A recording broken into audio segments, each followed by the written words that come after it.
Hare Krishna, Prabhuji and Mataji, send a pranam. We'll start with the Kirtan.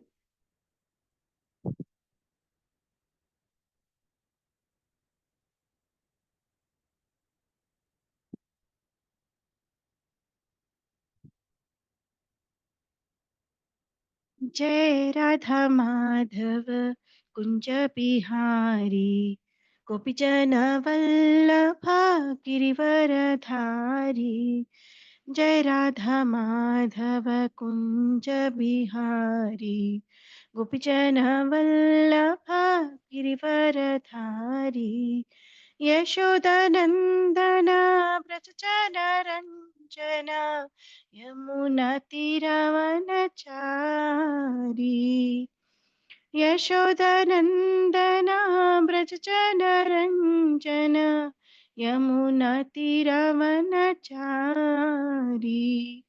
जय राधा माधव कुंज बिहारी गोपीजन वल्लभा गिरिवरधारी जय राधा माधव कुंज बिहारी गोपीजन वल्लभा गिरिवरधारी यशोदनन्दन व्रजजनरञ्जन यमुनतिरवनचारी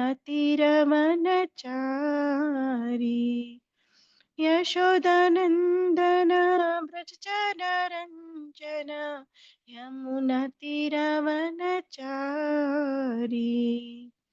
हरे कृष्ण कृष्ण कृष्ण हरे हरे हरे राम राम राम हरे हरे हरे कृष्ण कृष्ण कृष्ण हरे हरे हरे राम राम राम हरे हरे हरे कृष्ण कृष्ण कृष्ण हरे हरे हरे राम राम राम हरे हरे हरे कृष्ण कृष्ण कृष्ण हरे हरे हरे राम राम राम हरे हरे जय राधा माधव कुंज बिहारी गोपीजन वल्लभा गिरिवरधारी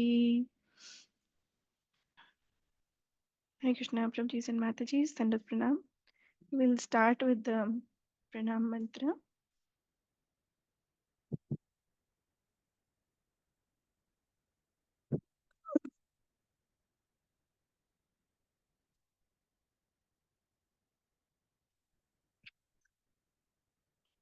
ॐ ज्ञानतिमिरन्धस्य ज्ञानाञ्जनशलाकया चक्षुरुन्मीलितं येन तस्मै श्रीगुरवे नमः श्रीचैतन्यमनोभीष्टं स्थापितं येन भूतले स्वयं रूपा कदा मह्यं ददाति स्वपदान्तिकं वन्देऽहं श्रीगुरो श्रीयुतापदकमलं श्रीगुरोन् वैष्णवांश्च श्रीरूपं साग्रजातां सहगना रघुनाथान्वितं तं सजीवं साद्वैतं सावधूतं परिजनसहितं कृष्णचैतन्यदेवं Shri Radha कृष्णपादान् सहगना Lalita श्रीविशाखान्वितांश्च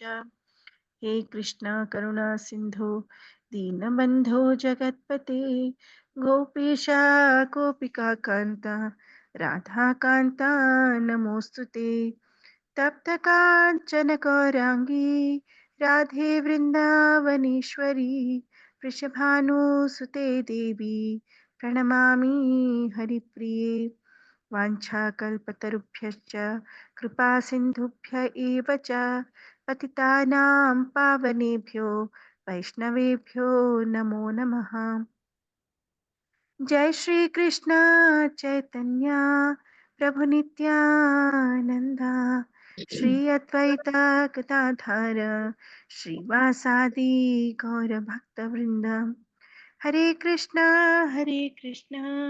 Krishna Krishna Hare Hare, Hare Rama Hare Rama, Rama Rama Hare Hare.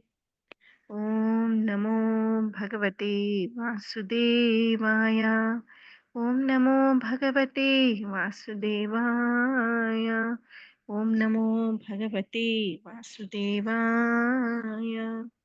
नारायणं नमस्कृत्य नरं चैव नरोत्तमं देवीं सरस्वतीं व्यासं ततो जयमुदीरयेत् नष्टप्रायेष भद्रेषु नित्यं भागवतसेवया भगवती उत्तमश्लोके भक्तिर्भवति नैष्टिकी कृष्णाय वासुदेवाय देवकीनन्दनाय च नन्दगोपकुमाराय गोविन्दाय नमो नमः नमः पङ्कजनाभाय नमः पङ्कजमालिने नमः पङ्कजनेत्राय नमस्ते पङ्कजाङ्ग्रे नमो महावदन्याय कृष्णप्रेमाप्रदायते कृष्णाय कृष्णचैतन्य नाम्ने गौरतुषे नमः नमो ब्राह्मण्यदेवाय गोब्राह्मणहिताय च जगद्धिताय कृष्णाय गोविन्दाय नमो नमः नमो विष्णुपादाय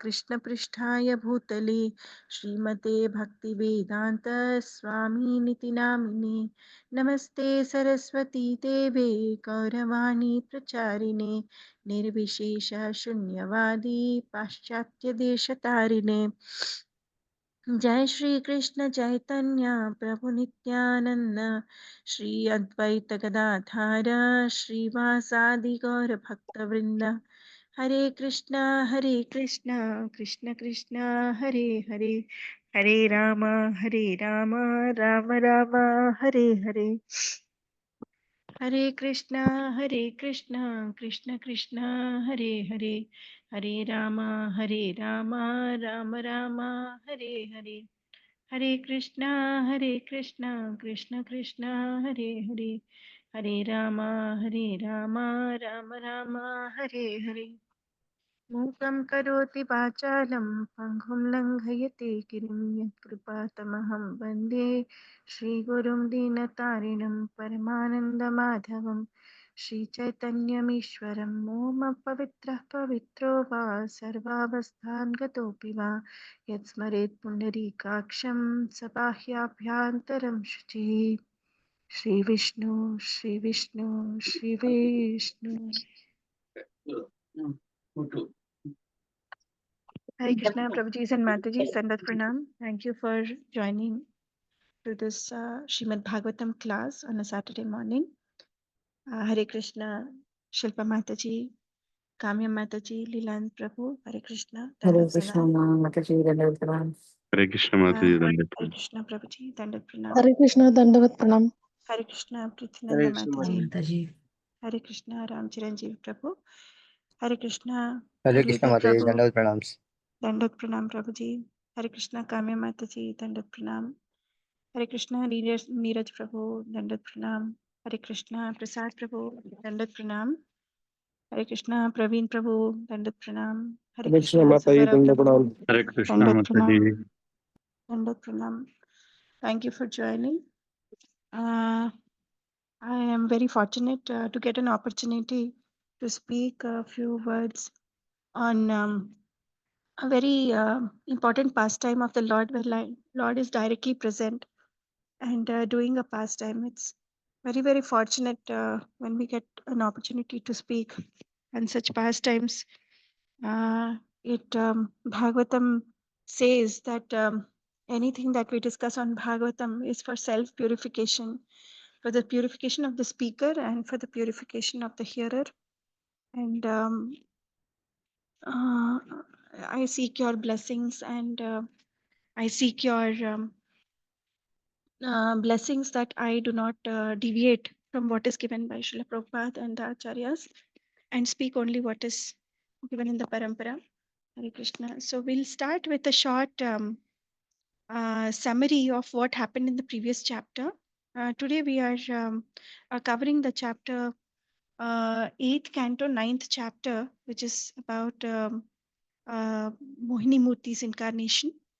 And Before that, what happened until now, a little small gist of what happened previously in the eighth chapter, which was talking about the churning of the ocean and appearance of different divine beings, which was covered by the previous speakers.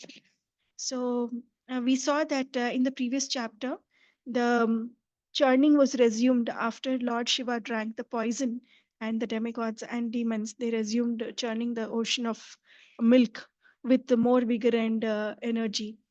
And as they churned, there were different beings and objects which emerged.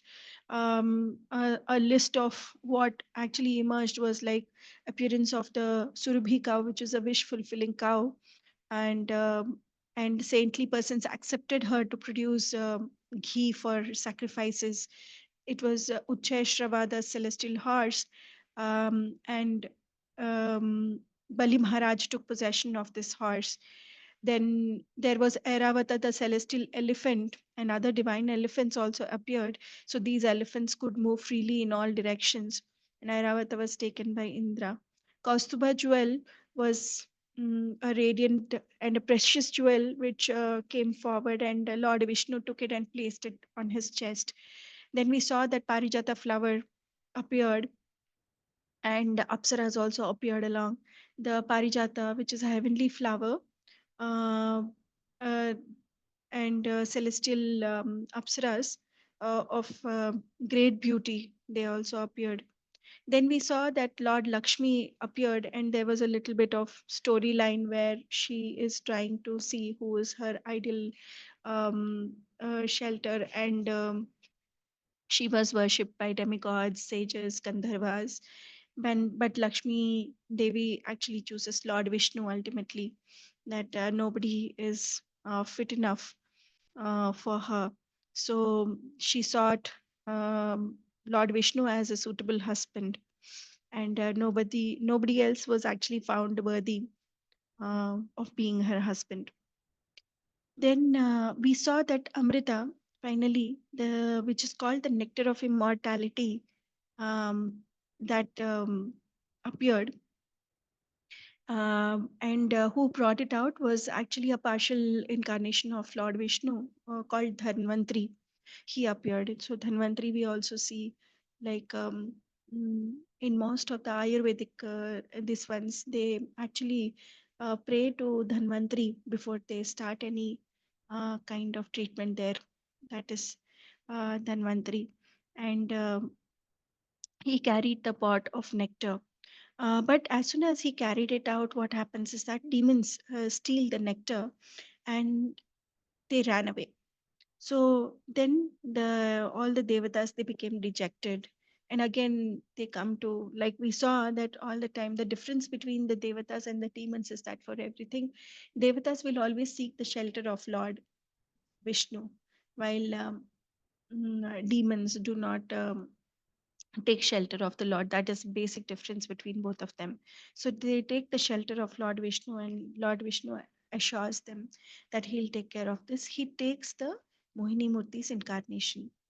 And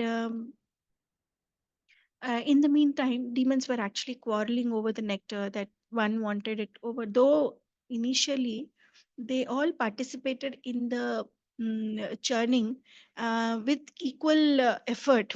Everybody was putting effort. How much ever the demigods or the devatas have put the effort, the demons have put equal effort. Everything was equal.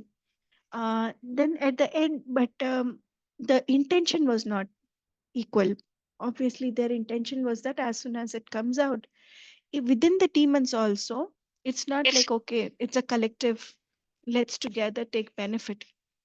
But Devatas at least were on that side, they wanted to together divide it among all the Devatas. But demons, they were by nature very selfish, envious. So therefore, what they do is that they are fighting among themselves, that one wants it all, everybody wants it for themselves. So that is the lead for a quarrel.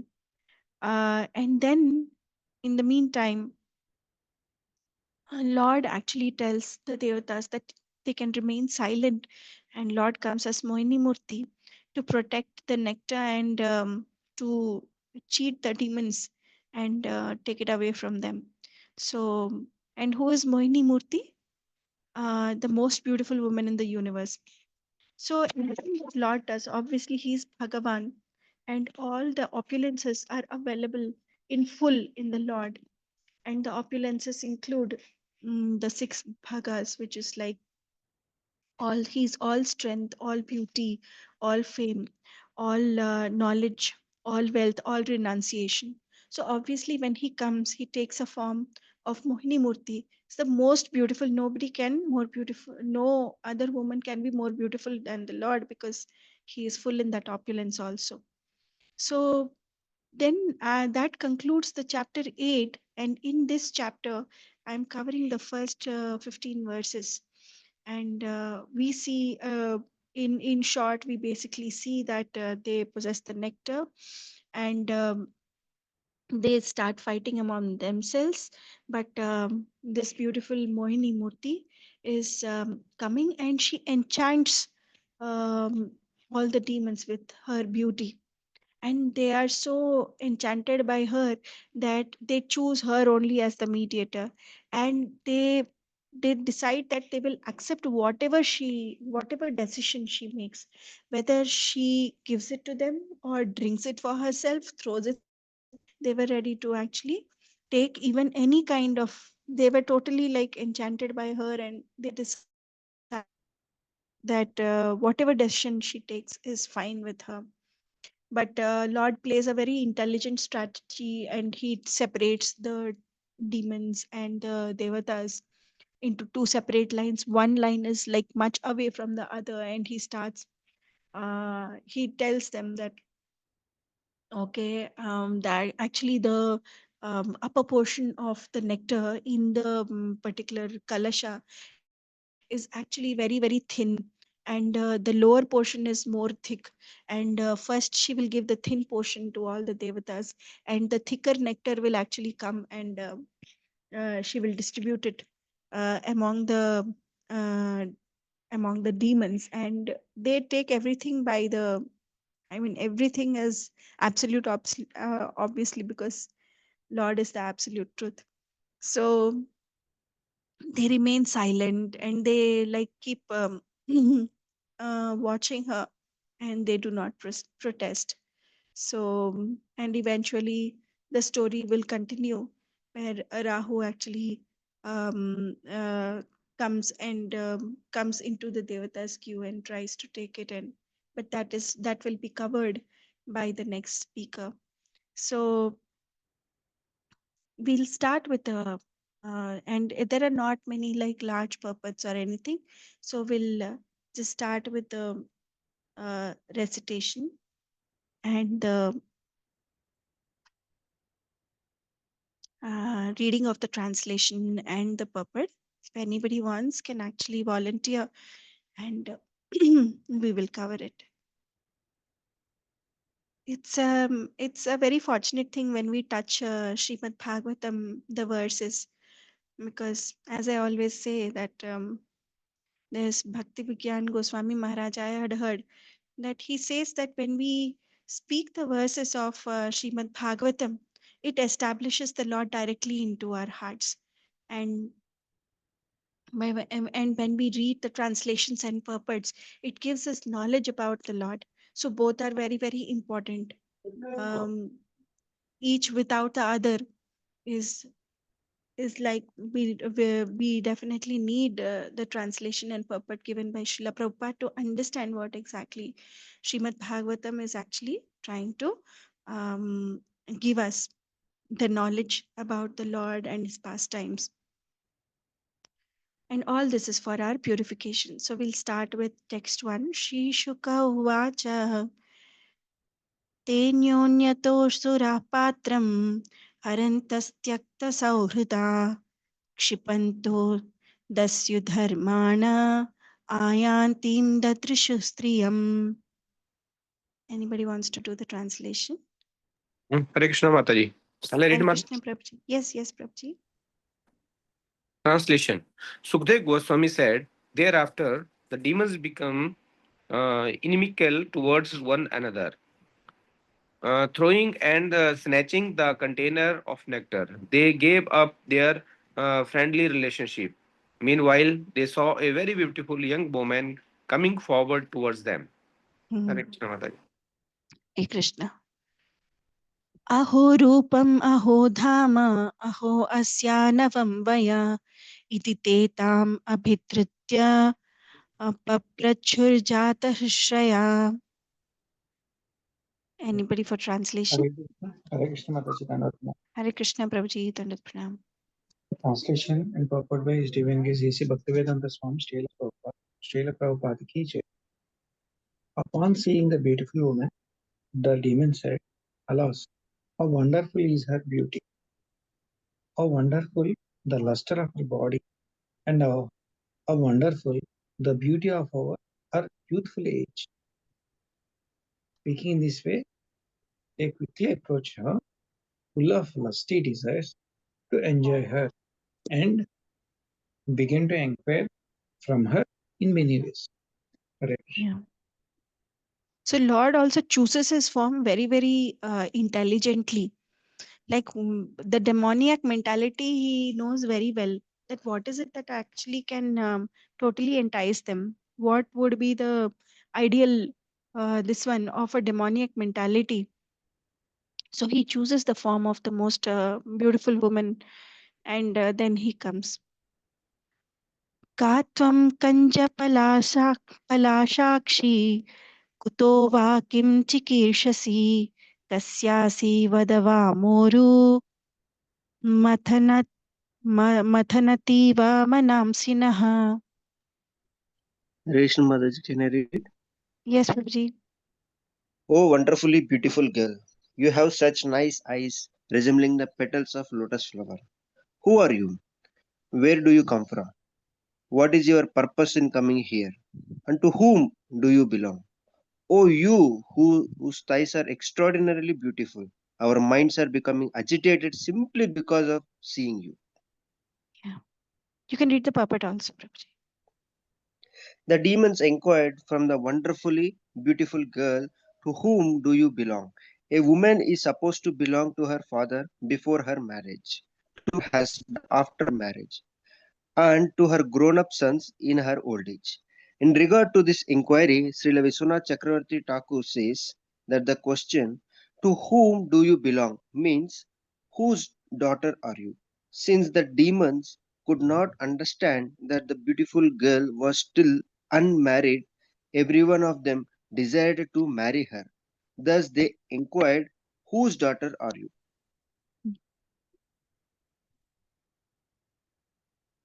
न वयं त्वामरैर्दैत्यै सिद्धगन्धर्वचारणै नापृष्ट पूर्वां जानीमो लोकेशैश्च कुतो नृभिः. Hare Krishna Mataji, I'll read. Yes, Maji. Translations and purport by Srila Prabhupada Ki Jai. Translation. What to speak of human beings, even the demigods, demons, siddhas, gandharvas, charanas, and various directors of the universe, the Prajapatis, have never touched you before. It is not that we are unable to understand your identity. Purport.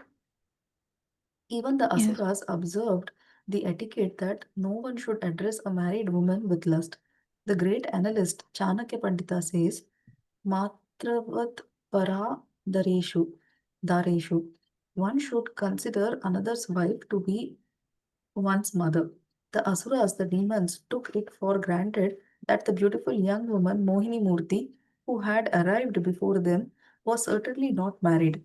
Therefore, they assumed that no one in the world, including the demigods, the Gandharvas, the Charanas, and Siddhas, had ever touched her.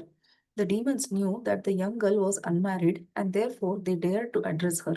They supposed that the young girl Mohini Murti had come there to find a husband among all the present, the Daityas, the demigods, and the Gandharvas, and so on. Hare Krishna. Yeah. So they never thought that actually she has come to take away their nectar. They are thinking that she is here to identify who is the ideal husband for her. So they are ready to be in queue. Nunam tvam vidhina supro प्रेषितासि शरीरिणां सर्वेन्द्रियमनः प्रीतिं विधातुं सकृणेन किम्. Hare Krishna Mataji, I will read the text. Yes, Yes. Mataji. Oh, beautiful girl with beautiful eyebrows, certainly Providence, by his causeless mercy, has sent you to please the senses and mind of all of us. Is this not a fact? सात्वं न स्पर्धमानानाम् एकवस्तुनि मानिनी ज्ञातीनां बद्धवैराणां संविधत्स्व सुमध्यमे. Translation. We are now all engaged in enmity among ourselves because of this one subject matter, the container of nectar. Although we have been born in the same family, we are becoming increasingly inimical. O thin waisted women who are so beautiful in your prestigious position, we therefore request you to favor us by settling our dispute. Purport. The demons understood that the beautiful women had attracted the attention of them all. Therefore, they unanimously requested her to become the arbiter to settle their dispute. Thank you, Mataji. Yeah. So here the nectar was the cause of dispute, but they were unanimous when it came to treating Mohini Murti as the mediator. So there they were unanimous. Text 7.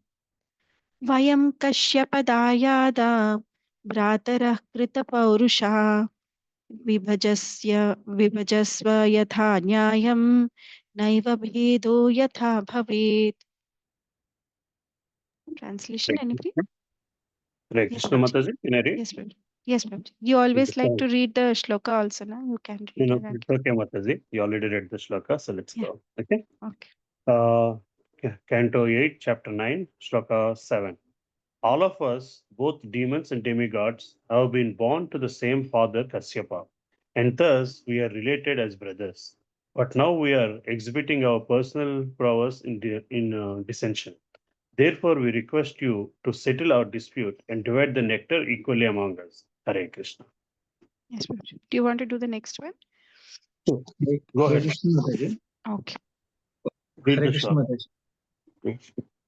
So without any intervention, they just gave control to Mohini Devi Mataji. That's a Where? without of us- any kind of Mohini Devi has not asked us any control, but they just demons automatically has given the control to. Correct, Yes. Mataji? Yes, Prabhuji. Because they are enticed by her beauty. There అంటే is no ఇంత discussion. Beautiful imagine there is no discussion in the material world itself, like very beautiful women can entice people. So imagine the most beautiful person in the universe. There is no competition there. Inka. So how, and their mentality is demoniac mentality. They are not looking at her as as a motherly this one. They are very they wanted to get married to her. So And they want to kind of impress her. yes, that's why they are showing their nice side to her. Like they are not they're not quarreling over her or anything like that. Yes. Thank you. इत्युपा मन्त्रितो दैत्यैर् मायायोषिद्वपुर्हरिः रहस्य रुचिरापाङ्गैर्निरीक्षन् इदम् अब्रवीत्. Hare Krishna Only Mataji, continue. shall I read? Yes, Mataji. Yeah. Translation problem. Srila Prabhupada. Having thus been requested by the demons, the Supreme Personality of Godhead, who had assumed the form of a beautiful woman, began to smile, looking at them with attractive feminine gestures. She spoke as follows. Should I continue, Mataji? Yeah. Yeah, text 9. Sri Bhagavan Uvacha Katam Kashyapadaayada पुंशाल्यं मायि सङ्गतः Vishwasam pandito jato kamini shunnayatihi. Yeah. Yeah. Translation. The Supreme Personality of Godhead in the form of Mohini told the demons, O sons of Kashyapa Muni, I am only a prostitute. How is it that you have so much faith in me? A learned person never puts his faith in a woman. Yeah. So here we'll see Thank that you. actually, thank you, Mataji. So here we are seeing that Mohini Murthy is the absolute truth. So in this entire episode, we'll see that actually she's speaking all the time. She's speaking the truth, but still, the demons come into deception. She is actually saying that, how are you? Don't place so much faith on me. She's actually telling them, don't. How is it that you're actually placing the faith? And a learned person never puts his faith in a woman. She's telling them, because if they fall down also, it will be because of placing this faith, and that is now they actually in this episode concludes when they are completely trusting her. At every moment she says, don't trust me, and she says that I will whatever I decide, you should not feel bad about it, and things like that. She's saying that she is at every moment she's actually telling them that she is going to whatever she does ante how much they have actually placed that faith. This purport is a very strong purport by Srila Prabhupada. We'll just read it. um, Chanakya Pandita, the great politician and moral instructor, said, Vishwaso naiva kartavya strishu raja kuleshu cha. Never put your faith in a woman or a politician. The Supreme Personality of Godhead, who was pretending to be a woman, warned the demons against putting so much faith in her, for she had appeared as an attractive woman, ultimately to cheat them. Indirectly disclosing the purpose for which she had appeared before them, she said to the sons of Kashyapa, how is this? You were all born of great Rishi, yet you are putting your faith in a woman who is loitering here and there like a prostitute, unprotected by father or husband. Women in general should not be trusted, and what to speak of a woman loitering like a prostitute. The word Kamini is significant in this connection. Women, especially beautifully young women, invoke the torment lusty desires of a man. Therefore, according to Manu Samhita, every woman should be protected either by her husband, by her father, or by her grown sons. Without such protection, a woman will be exploited. Indeed, women like to be exploited by men. As soon as a woman is exploited by a man, she becomes a common prostitute. This is explained by Mohini Murthy, the Supreme Personality of Godhead. I find this puppet very, very strong, but it is written by Prabhupada. Another important thing is that we see that um, Prabhupada has always mentioned about like women sometimes mentioned as less intelligent women and things like that. But very important thing we need to understand is that it's not that Prabhupada is generalizing women, all women as the same. Women in general have a tendency to be very bodily attached. And because of the bodily attachments, there are a lot of like once you are bodily attached, it's very difficult to make spiritual progress, because the spiritual progress, the primary base of spiritual progress is detachment. Detachment from matter is the primary base for spiritual progress. So, one who is able to detach very easily with matter can progress spiritually better. So, and in general, most of the women um, are attached to matter, but we need to understand um, that it's not in a like in a context of derogatory context, but basically it is to understand that Lord Himself has made women that way.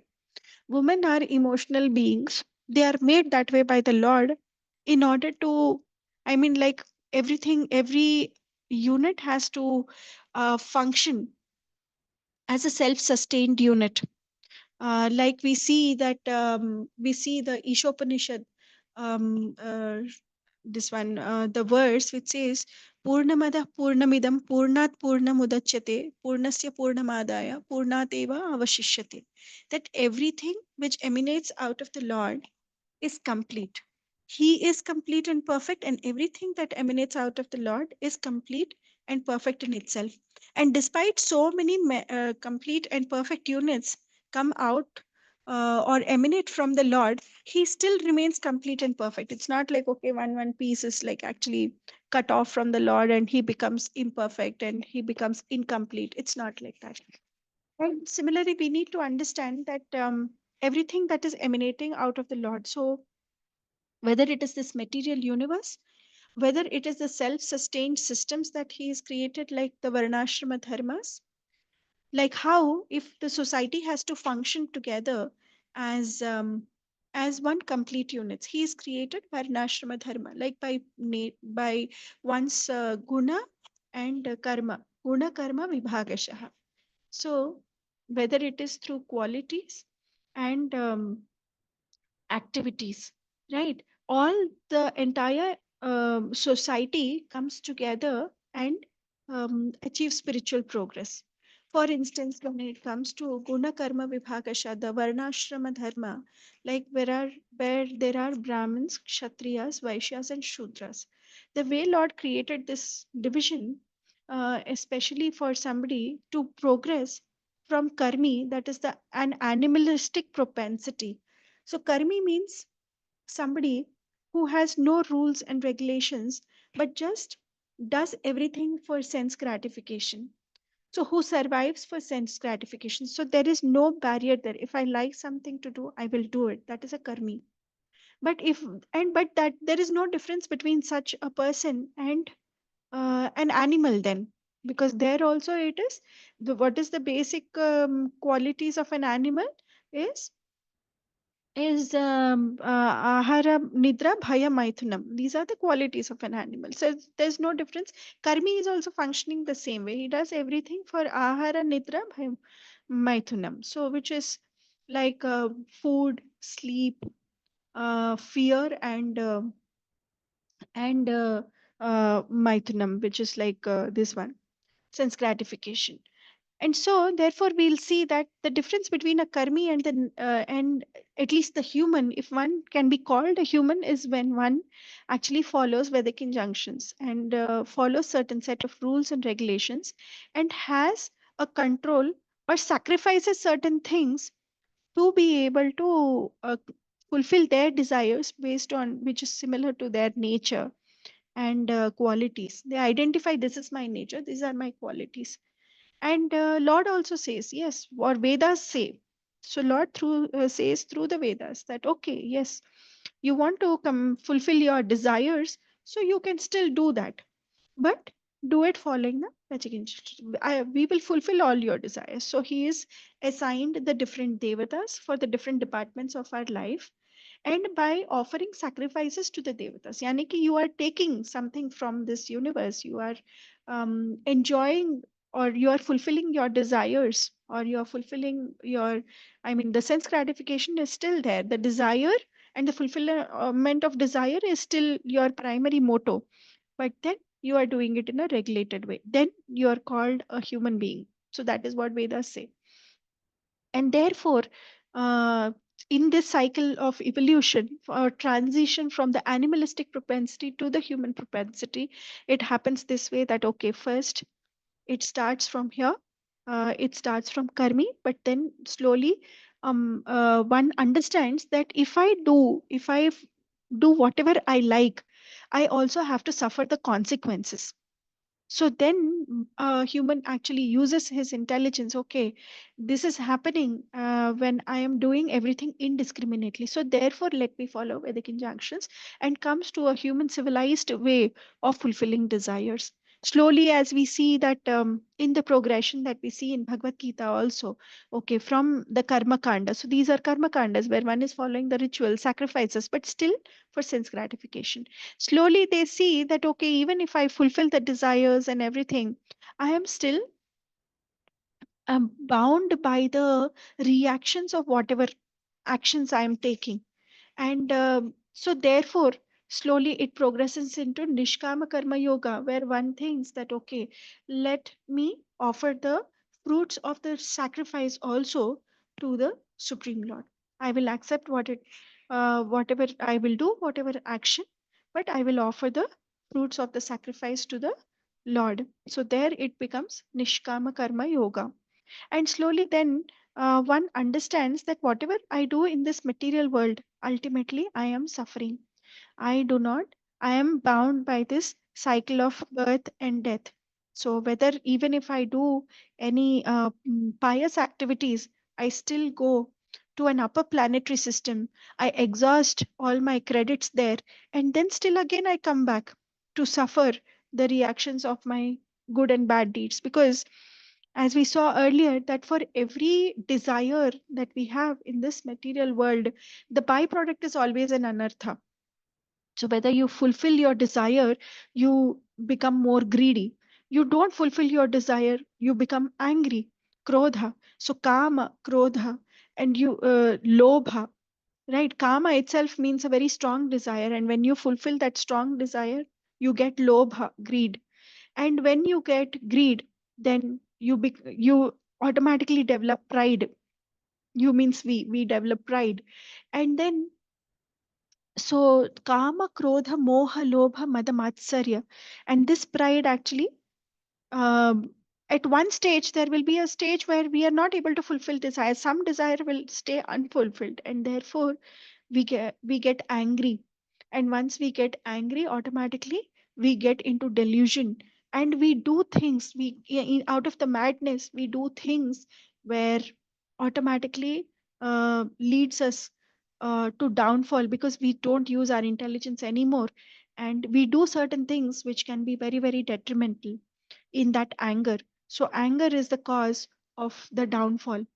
So so and therefore, like, if we see, Lord has created very complete units, where the society is a complete unit, where all the different varnas and ashramas are coming together for successful fulfilling. Brahmana actually gives this knowledge to the other sections of the society, the kshatriyas, the vaishyas, and the shudras.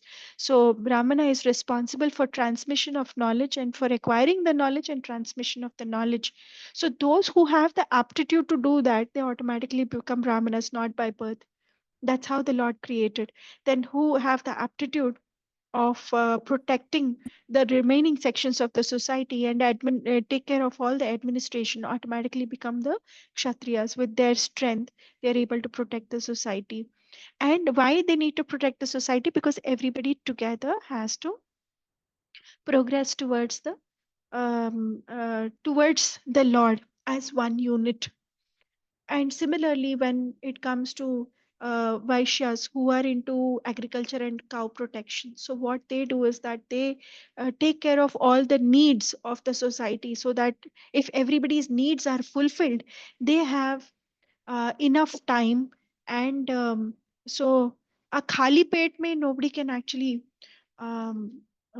it's very difficult. One has to grow above that, like the basic needs. Like even in the HR, there is a Maslow's hierarchy theory, where like the basic needs are always the first to be fulfilled, and then above the basic needs is the like self-esteem needs. And then that way, like even in HR we use the similar concept. Similarly, in the society also the same concept. If your basic needs are fulfilled, then automatically you will look at higher goals and higher purposes of life.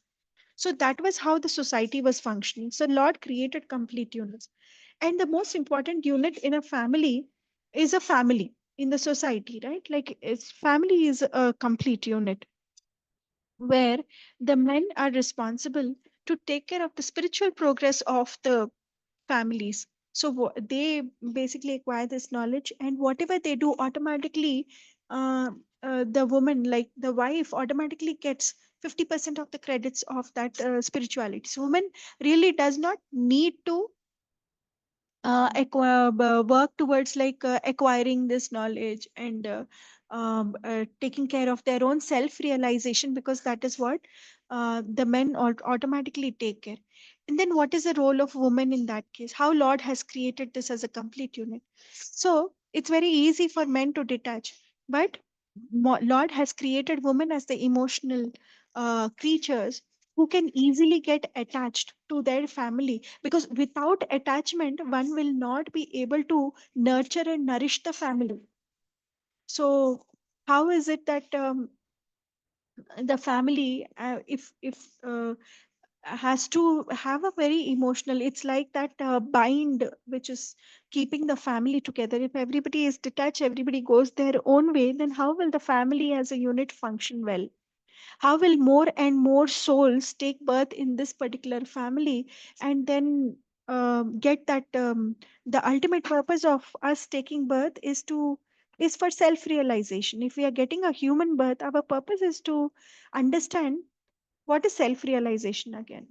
So I know there is not much, there are not many purports and everything, so therefore I'm just covering things which are not there in context also, but we need to understand that concept that okay, something just by the face value, sometimes we look at the purports on the face value and we start may even in a funny way we can also talk to women, but we need to understand that that is not what Prabhupada actually meant.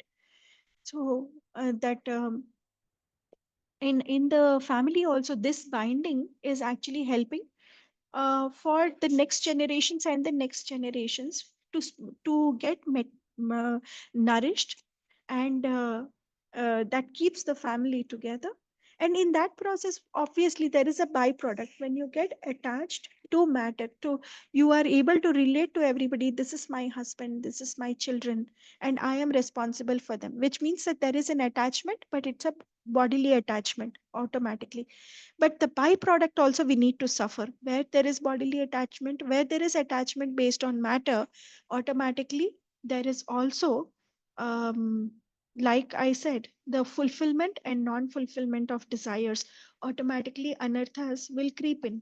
The envy, pride, jealousy, kama, krodha, lobha, moha, mada, matsarya, they become automatically, they penetrate into one. If one is too materially attached, because there the responsibility of um, giving that knowledge, also the men who acquire this knowledge. And in this Kali Yuga, we see more and more men are not really into self realization, into spiritual progress. We don't see that.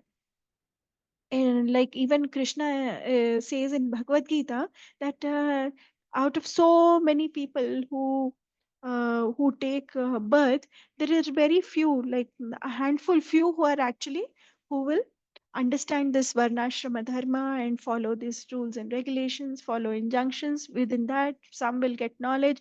Within the knowledgeable, within the gyanis also, there is a small portion who will come towards self realization, understand who I am.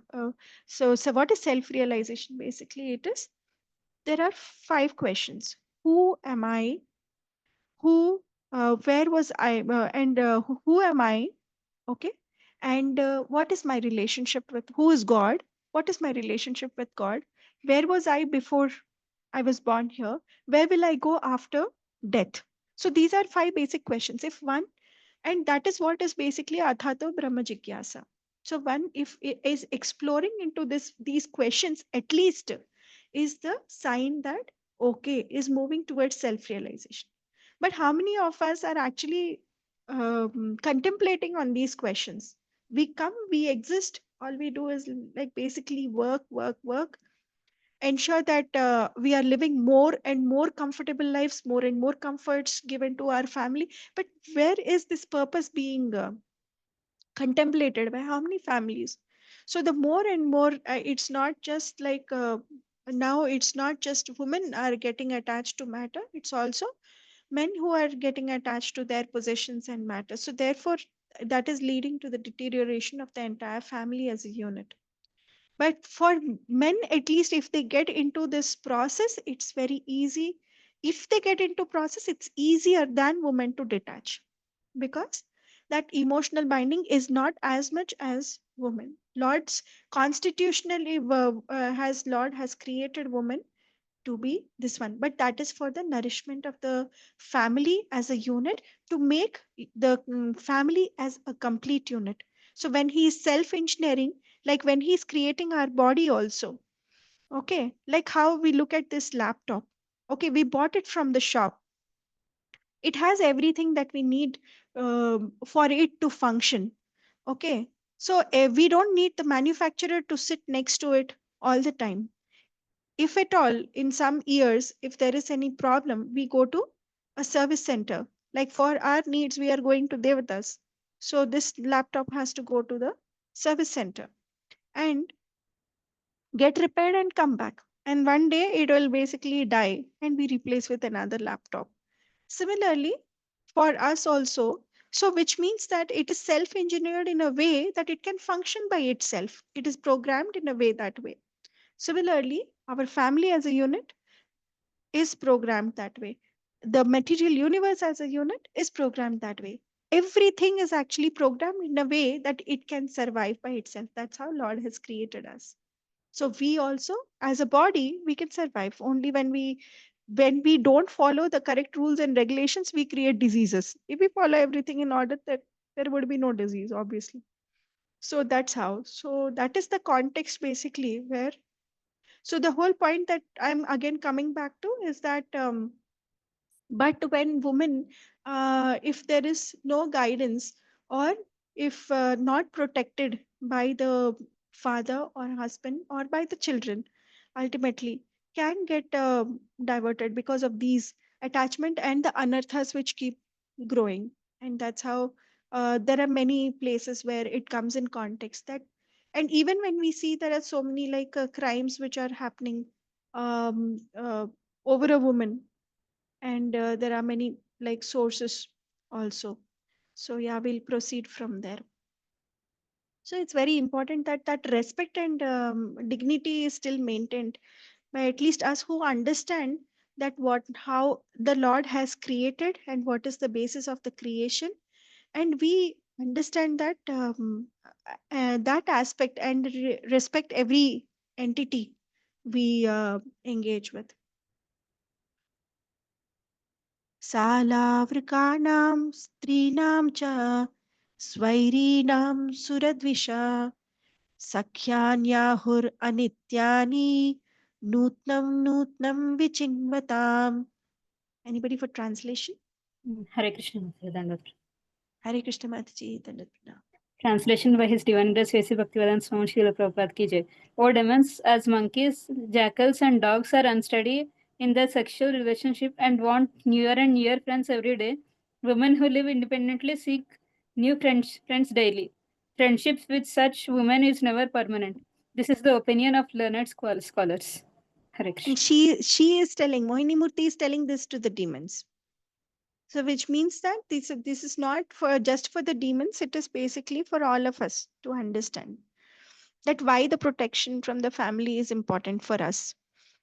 Yeah. Shri Shuka Uvacha Iti te kshvelitaistaस्या आश्वस्त मनसोऽसुरा जहसुरभावगम्भीरं ददुश्चामृतभाजनम्.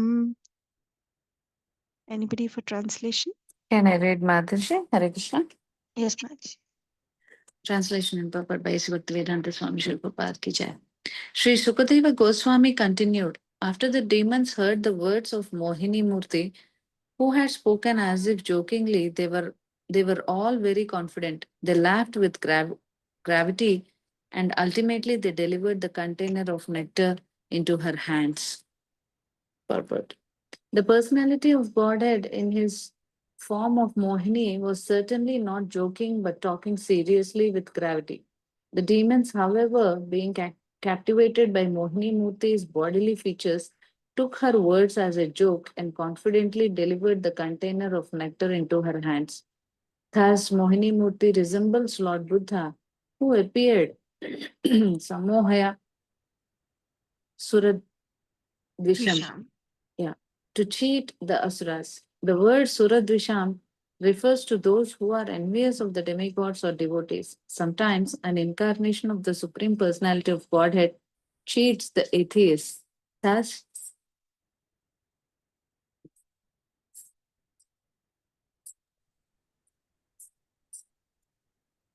we see her that although Mohini Murti was speaking factually to the Asuras took her words to be facetious.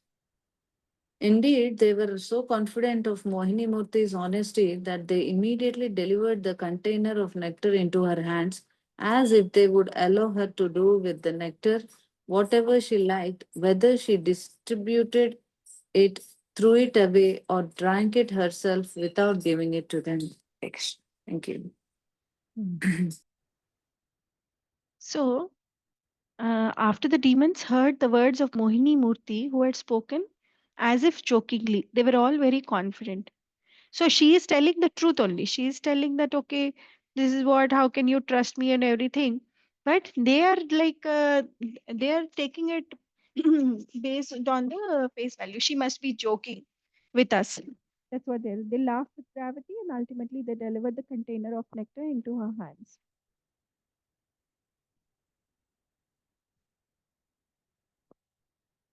ततो गृहीत्वा मृतभाजनं हरिर्बभाष ईषत् स्मितशोभया गिरा यद्यभ्युपेतं क्व च साध्व वा कृतं मया वो विभजे सुधामिमाम्.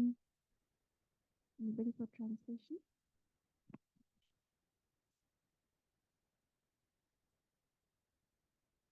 Okay. Thereafter, the Supreme Personality of Godhead, having taken possession of the container of nectar, smiled slightly and spoke in attractive words. She said, "My dear demons, if you accept whatever I may do, whether honest or dishonest, then I can take responsibility for dividing the nectar among you." So again, she's telling the truth. Purport. The Supreme Personality of Godhead cannot abide by anyone's dictation. Whatever he does is absolute. The demons, of course, were deluded by the illusory potency of the Supreme Personality of Godhead, and thus Mohini Murti got them to promise that whatever she would do, they would accept. So she is saying, I may do whether honest or dishonest, then I can take. So, first, it's like giving a disclaimer that this is how it will be, and the other person is actually signing up the disclaimer, and then there is no question of questioning the intent. I have told you before only, like, that's what the salespeople do. So that is what it is. And we see that in the previous verse also, Prabhupada is comparing this to Buddha, resembles Lord Buddha who appeared, Sammohaya Suratvisham, to cheat the Asuras. So, who are the Asuras in this world? The Asuras means the atheistic, those who do not believe in the Lord, right? So, or do not take shelter of the Lord. They are basically Asuras, and those are basically atheistic people. So, how is Lord Buddha and this connected is because, like, for atheistic people, they do not believe in the existence of soul, and the soul actually ultimately they believe that everything merges into shunyam, like there is everything is shunya, and ultimately if there is no like before or after, and ultimately everything will merge into a shunya. And therefore at time to time, when you want to separate the we say now the separating of the wheat from the chaff, so there is a filter that is needed, right? When we are like kind of separating the grains of the wheat from its chaff, or the grains of rice from the chaff. So there is a kind of a chalni that is being used.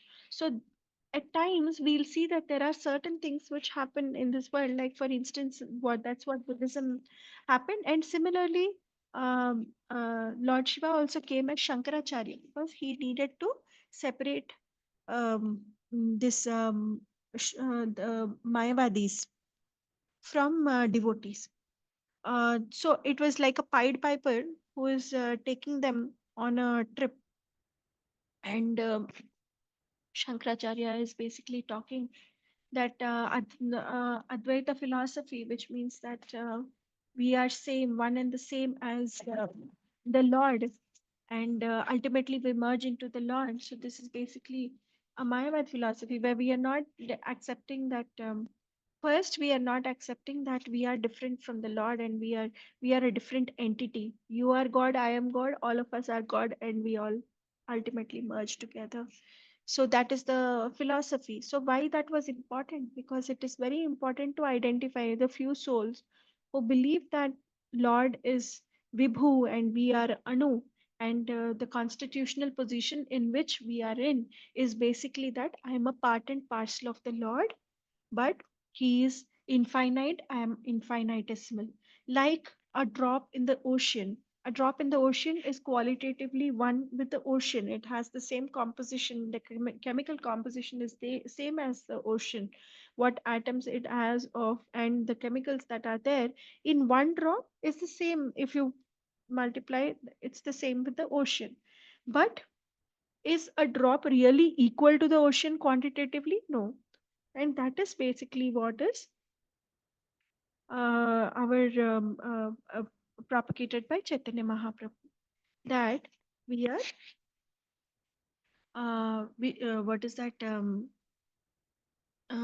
we are qualitatively different but quantitatively different but qualitatively one with the Lord, right? So sometimes there are certain surgical strikes which are done by the Lord in this way, that one devotees have to be separated from the shaft, and that is the reason why this mention is happening of Buddha. So why the context has come is because in his form as Mohini was certainly not joking but talking seriously with gravity. Demons, however, being activated by Mohini Murthi's bodily features, took her words as a joke and confidently delivered the container. Similarly, Lord Buddha's words were also taken very seriously, that everything is shunyam. And that's how Sammohaya Suratvisham, to cheat the asuras. So sometimes this cheating also Lord has to do. The same way here, have taken possession of them. Now they have happily given with their own consent. So consent form is signed. Everything is done. The disclaimer is given that I will, whether I divide it honestly or dishonestly, then only, if you're okay with all this, then only you hand over the nectar to me, and then I will do the division. But they are in that samoha right now. They are in illusion of the beauty of the Lord, and they believe that no, Mohini Murti is going to do only good things with me, and she will definitely give me, because each one is thinking that she will marry him. So each one is thinking she will give the maximum to me only. So that is their belief. Text 13. इत्यभिव्याहृतं तस्या आकर्ण्यासुरपुङ्गवा अप्रमाणविदस्तस्यास्तत्ते तथेत्यन्वमंशता. Anybody wants to read the translation? The chiefs of the demons were not very expert in deciding things. Upon hearing the sweet words of Mohini Murti, they immediately assented. Yes, they answered, what you have said is all right. Thus, the demons agreed to accept her decision. Yeah. So they have accepted, they have given their consent. And here comes the last verses, text 14 to 15. अथोपोष्य कृतस्नाना हुत्वा च हविषानलम् दत्त्वा गोविप्रभूतेभ्यः कृतस्वस्त्ययनाद्विजये यथोपजोषं वासांसि परि परि परिधाया हतानि ते कुशेषु provision सर्वे प्राग् अभिभूषिताः. Translation and purport by Srila Prabhupada Ki Jai. The demigods and demons then observed a fast. After bathing, they offered clarified butter and oblations into the fire and gave charity to the cows and the brahmanas and the members of the other orders of society, namely the kshatriyas, vaishyas, and shudras, who were all rewarded as they deserved. Thereafter, the demigods and demons performed ritualistic ceremonies under the directions of the brahmanas. Then they dressed themselves with new garments according to their own choice, decorated their bodies with ornaments, and sat facing east on seats made of kusha grass. So we are seeing that there is a proper ceremony held for distribution of this nectar. And here we see that they're actually following everything that is given. My matlab, there is a process that they are following. It's not that the demons are actually foolish. They are very intelligent beings, but they do not accept the shelter of the Lord. They believe that they can fulfill their own things by their own might and by their own intelligence, and there is nothing that they can't do for themselves. So that's why it is very important to understand what is the difference between ritualistic and spiritualistic. These are two completely different things, right? So ritualistic is when you are following the injunctions, you are doing that, but ultimately you are doing everything for sense gratification. And ritualistic automatically does not mean bhakti. That's why many places, Prabhupada also clarifies that being ritual is not being a bhakta. Both are not the same. Bhakti has a specified definition given by Srila Rupa Goswami. He says that anyabhilashta shunyam jnana karmadhyanavritam anukulyena krishna anushilanam bhakti ruttama. So what does that mean? Anyabhilashta shunyam. You don't have desire for anything else. Jnana karmadi anavritam. Neither for jnana nor for any karma kanda or karma yoga. You don't have any desires to be fulfilled for yourself. Anukulyena krishnanu shilanam bhaktiruttama. Whatever is favorable to Krishna as Krishna desired, if we are acting, then that is basically bhakti ruttama. That is the topmost bhakti. When we are doing everything as desired by the Lord. Now, one may say that how do I know what Lord desired? I may be thinking that I am doing as per whatever I do, Lord is desiring that only, or maybe it is pleasing to the Lord. No, actually, how do we get to know Lord's desires? Is by His speech, by His words. Where do we find that? We find that in Bhagavad Gita. The 700 shlokas, Bhagavad Gita is such a small book. Actually, if we want to perfect our life, all we need to do is just read the Bhagavad Gita very sincerely in parampara, understand what is the, because by our own endeavor, by our own reading, we'll never be able to understand what is given in Bhagavad Gita. The message has to percolate down in a disciplic succession. And that's what Krishna again says in the 4th chapter of Bhagavad Gita, that evam para praptam imam rajarashyo viduhu. So I have given this knowledge in parampara, right? So why? Because when it comes in parampara, then it does not come with any concoction. So there is no personal. Mataji, voice has come. Can you hear now, Prabhuji? Yes, yes, ma'am. Yeah, thank you for letting me know. Yeah, so when it comes in parampara, what happens is that it comes without concoction, and which means that whatever message is received from the superiors is the same thing that is being delivered to the subordinates, right? So that way, the protection of the message is ensured. It's not like Chinese whispers, one is thinking their own thing and then adding that into the message and then passing it on to the next person. So the Chinese whispers is a game where we know that like what happens when things get concocted.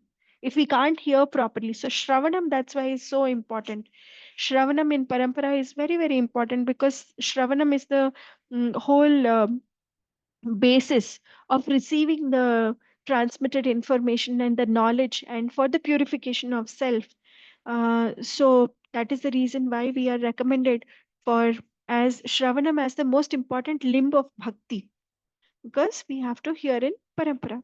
So why did this context come is there is a difference between bhakti and there is a difference between rituals. Rituals means we can still be demoniac and still be ritualistic. Where bhakti is not, we are not doing anything. Anukulyena Krishna Anushilanam Bhakti Ruttama is not there in that.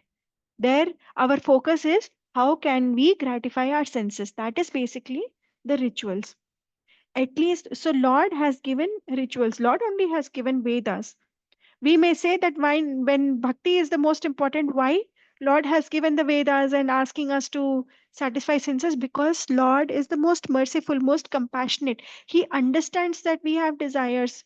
He is giving that importance of free will to all of us. And he understands that we also at once cannot reach that PhD level. So therefore, for every class, for every section uh, of the human being has to be happy in their own things when they are happy. So if an impersonalist believes that Lord is not personal, Lord is energy, Lord is all pervading, he says, yes, I am that. Whatever you think, ye yatha mam prapadyante. So he is saying that okay, the way you approach me, I will reciprocate accordingly. If you are telling me that okay, you don't want to see me as a person, you want to see me as impersonal, that does not mean that that is wrong. It just means that it is just an impartial understanding, not like it's a partial understanding of the truth, but not improper understanding of the truth. Yes, Lord is energy. Yes, he is pervading all through every atom of this universe, and the entire spiritual and material universe is pervaded with his Brahman effulgence, which is not wrong. It's just that it's the partial part of the truth. He is also energy. He is also the super soul sitting within our hearts. And he is also the person who can interact with his dear ones in the different rasas, engage in different rasas like Shantya, Dasya, Sakya, Vatsalya, Madhurya.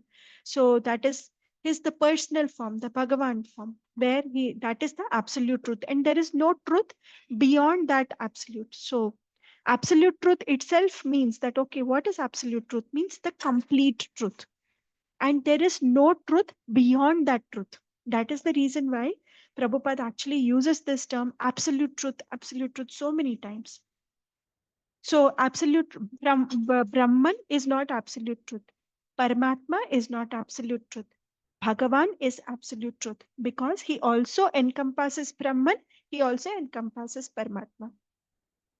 So similarly here, so when one is following the rituals, it does not mean that, okay, that is wrong.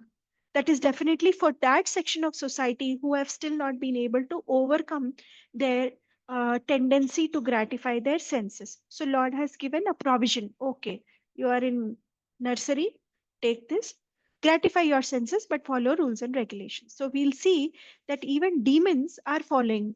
Obviously, Ravana was a great knowledgeable Pandit in terms of all these Vedic injunctions, and he knew all this. But knowing that does not mean knowing the Lord.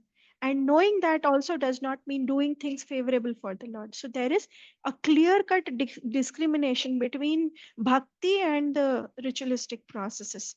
So we may think that how come this, if we see this verse, we may wonder that how is it that demons are actually following all these injunctions, the shuddhi, and the ceremonies and everything. But actually here they are following because it is for their gratification of the here their desire is to get the nectar. So for getting the nectar also, it is a very purificatory thing. So they are following processes, sitting towards the east and getting it.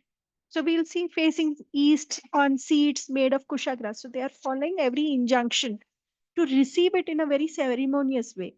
So that is the difference between this and bhakti. So purport says the Vedas enjoin that for every ritualistic ceremony, one must first become clean by bathing either in the water of the Ganges or Yamuna or in the sea. Then one may perform the ritualistic ceremony and offer clarified butter into the fire. In this verse, the words Paridhaya ahatani are especially significant. A sannyasi or a person about to perform a ritualistic ceremony should not dress himself in clothing sewn with a needle. So, Prabhupada is also giving a little more explanation that uh, how this for performing any. So that is why we also see that for performing bhakti there are not many conditions, like even in our what is that? Shikshashtakam prayers. Uh, our Chaitanya Mahaprabhu actually says that Nam Nam Akari Bahudha Nija Sarva Shaktis Tatrarpita Niyamita Smaranena Kalaha. So there is no rules and regulations when you have to chant the holy names. Like, um, and for our own purity, what we try to do is okay, early morning, wake up, take a bath, and then chant. Especially if we have cleansed ourselves, our stomachs are empty, then we have to take a bath and then we hold our chanting bags. And certain things we do. But Lord is saying that there is no there is no niyama, there is no kala, there is basically bhakti, and Lord's holy names can be taken at any place, any time. But when you have to follow Vedic injunctions or rituals, there are a lot of preconditions. The way it has to be performed is clearly defined in all the Vedas. For everything, there is a process. And if one is following ritualistic ceremonies, even if there is a need for purity of intent, purity of consciousness, purity of the ingredients, everything. That is the reason why it's not really applicable in this current Kali Yuga times, because everything is adulterated, including our consciousness. Everything is contaminated. The easiest way to actually get um, uh, to get perfection, best way is to perform bhakti, because in this all you have to do is so simple. You don't need ingredients. All we have to do is actually chant the holy names, and in that also there are different levels. That okay, even there is a possibility that you're not we are doing inattentive chanting. Most of us are doing inattentive chanting, and it will take so much time, maybe some lifetimes also, to get to that level where attentive chanting is there. But even then, even in such case, even the inattentive chanting gives us benefits. It is actually completely destroying our karmas and reactions. But when we do attentive chanting, then it will destroy our propensity to do those sinful actions. But at least the karma is destroyed. Like we saw Prasad Prabhu's presentation about Namaruchi and everything about the holy names benefits. It clearly showed that even if you are inattentively chanting, how the sins are. Like the biggest example is Ajamila, that he was actually calling out his son Narayana, Narayana, Narayana with affection, and still he was able to get delivered, and Vishnu Dutas came to receive, and were able to talk it out with Yamadutas. So therefore, it is so simple. There are no ingredients required. All we have to do is holy name chanting, as prescribed by Srila Prabhupada. So, like that, there is lot of difference between ritual. If you have to do rituals, it's such an expensive affair. You have to get ingredients, you have to get brahmanas, you have to set the stage, you have to call so many people for and offering them prasadam and everything. So, but when it comes to devotional service, Lord Himself says, "You just give me patram pushpam phalam toyam," even with yome bhaktya prayachati. So even if you offer me just a patram pushpam phalam toyam, if you do it with devotion, with love, then I accept it. He says that. So do we really need to spend a lot of money to get that patram or pushpam or phalam or water, toyam? Is it really expensive? It's such a Bhakti is such a process where anybody and everybody, the poorest of the poor, the richest of the rich, can also perform without any conditions. So that is where I conclude my today's this one. Some of it is like out of uh, my own this one, because there was not much that I could find to speak about in this particular class, but I hope it was useful. Any questions, or otherwise we can conclude the class. Hare Krishna Mataji, Dandavat Pranam. Hare Krishna Prabhuji. Dandavat Pranam. Very, very wonderful session, Mataji. Thank you very much. There are so many points. Okay, we could remember. Okay. Yes, Prabhuji. Put it in our sadhana, Mataji. This is really so unique, Mataji. Okay, this chapter itself is. So Krishna himself has taken the Yes. Mohini Rupa and then gave a big lesson to all of us where we really fall. Okay, actually the areas where we fall in this material world. There is so much to take away. Okay, from this chapter. Yes, Prabhuji. Okay, yeah, from this avatar actually. Yeah. Yes. And where the demoniac propensities within us also. Propensity is there in the human minds. Yes. Yes. Yeah, yeah, really so much to learn. Yes, Thank you very much, Prabhuji. Mataji. Really Thank you, wonderful Prabhuji. session. Hare Krishna. Anybody, or we can conclude the class? Hare Any Krishna, question? Mataji. Thank you, Hare Krishna. Mataji. Wonderful session, Mataji. Thank you, Prabhuji. Okay, so we'll conclude the class. Vancha kalpatarubhyascha kripa sindhubhya eva cha patitanam pavanebhyo vaishnavebhyo namo namaha. Ananta Koti Vaishnavrind ki jai. Srila Prabhupada book reading ki jai. Ananta Koti Vaishnavrind ki jai. Hare Krishna, Dandavat Pranam. Dandavat Pranam, Mataji. Thank you so much. Hare Wonderful. Krishna, Dandavat Pranam. Hare Krishna Dandavat Mataji, Pranam. Dandavat Please Pranam. forgive me for going overboard and talking things beyond the scope. Nothing like that. Really wonderful. Hare Thank Krishna, you. Mataji. Dandavat Pranam. Thank you very much. Dandavat Pranam. Thank you, Mataji. Hare Krishna. Mataji, we can conclude the class. Shilpa Mataji.